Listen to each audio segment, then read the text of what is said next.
the niggling need to try something again and again and again. Addiction, a taboo that is often well left alone. Not today, as we invite Chandrakala to help us in understanding toxic and other addictions. Waking up after 8 hours of sleep, then opening the windows to welcome the sunlight and those angelic chirpings of the birds. Then heading towards the dining table to have breakfast with the family and spending some time with them.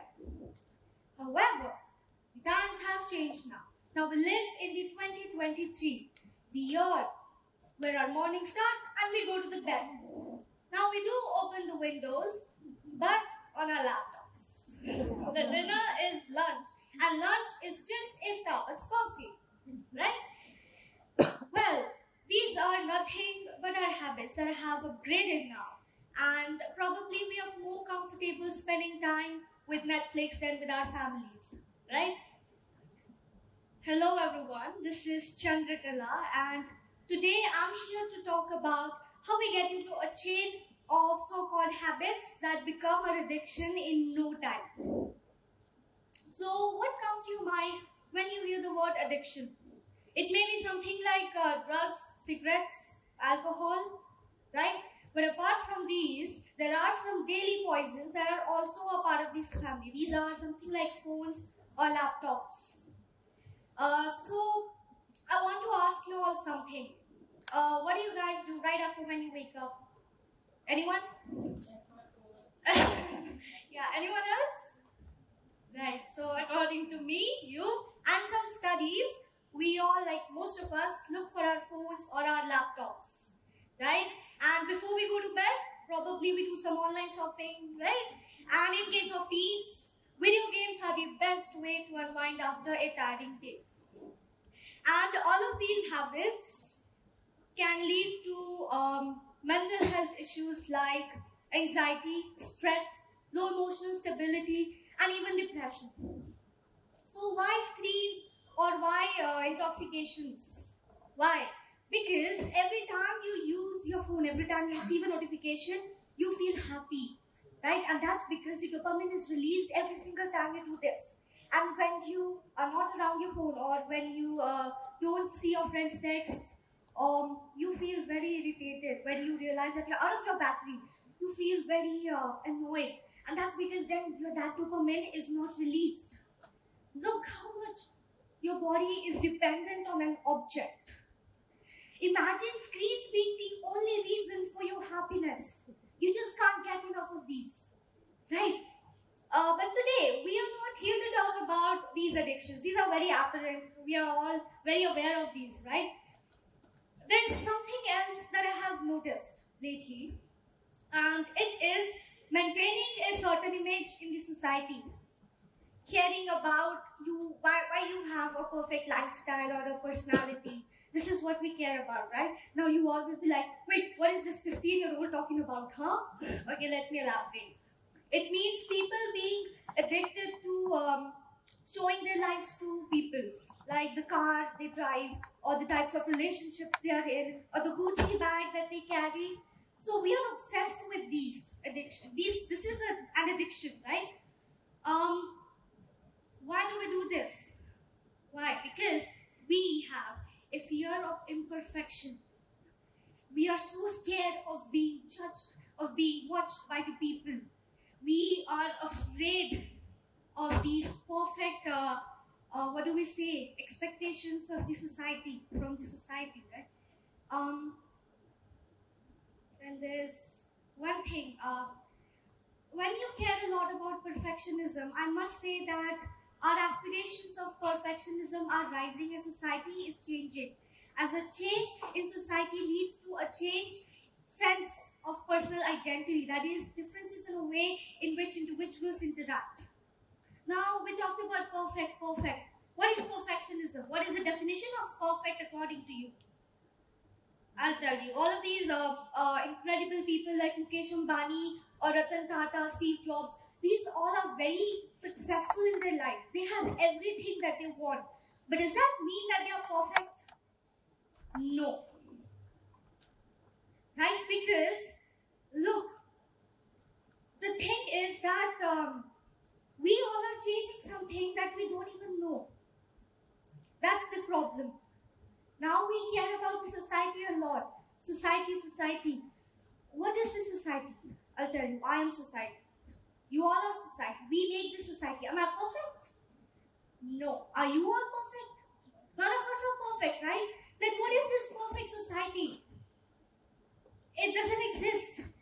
Look, you have to realize that you have to change yourself before you change the society. And this perfectionism, don't take this lightly. It leads to anxiety, depression, and even suicide. And all of this that I have just talked about leads to the one main idea. That is addiction. Now, I'm about to say very important things to you now. Listen to me. Listen to this 15-year-old very carefully. Number 1, self-acceptance. Number 2, perspectives and empathy. And number 3, practice mindfulness. Know that self-worth cannot be determined by others' opinions because everybody's judgments are different. We are not on the same page. You have to understand that others' opinions are not a reflection of your worth. All of these things that I've just talked about are very sensitive and people take it very seriously. They think that people are everything. The society is everything. They have to impress the society. We don't realize that we are always seeking validation from this society. We don't care about our mental health. We don't care about how we feel inside. You have to accept yourself for the way you are. Don't care about others' opinions and just keep swimming. It's as simple as that. Lastly, last but not the least, I want you all to break these addictions down before they break you down because these will take away the you from you. And I hope you guys don't have a perfect day because it doesn't exist. Thank you.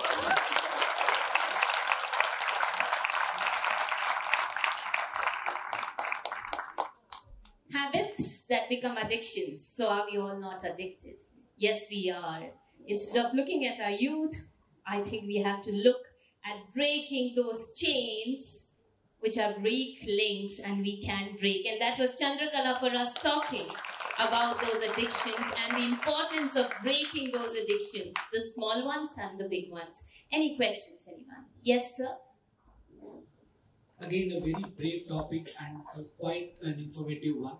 One question is, how do your advice to your peers and your younger ones, the preteens, how to build self-acceptance? There's this one thing that you have to keep in mind when you have to accept yourself. The thing is, no one is perfect. That's the key. You have to realize, you have to have this kind of mindset and you have to know inside that what if people talk about how I dress, what if people think about my grades, or you don't have to care about it because life goes on, right? Right. Yes, ma'am. Chandrakala, wonderful speech and very well said. I would like to ask that what would you advise to your peer about, I'm using a lingo of Zillennial lingo, FOMO, because all these addictions, crop up from there, fear of missing out. So how would you address this problem? I think that's a really good question, first of all. All you have to do is you have to realize that there's a thing that is in the back of your head. It is triggering you every single time. These thoughts keep coming up all the time. You have to stop this. You can, if you have that mindset, you can achieve this. And it's not impossible. All right. Yes. Any more questions? A quick one last. We've already. Chandrakala, great speech by the way. Do you think all addictions are bad? No, there are good addictions like, I know some people, I know my friends, they're addicted to studying. Is it? Yeah. Addicted. I don't know how it happens, but it just comes up. They just always want to study. There are good addictions, there are toxic addictions, there are bad addictions. You have to identify them and think, what can this result in? what can this, is it damaging my mental health? Is it damaging is it making me doubt myself, my worth? You have to think that. Alright, so I hope you do not have a perfect day because there's no perfect day, right Chandrakala? Yes, thank you everyone.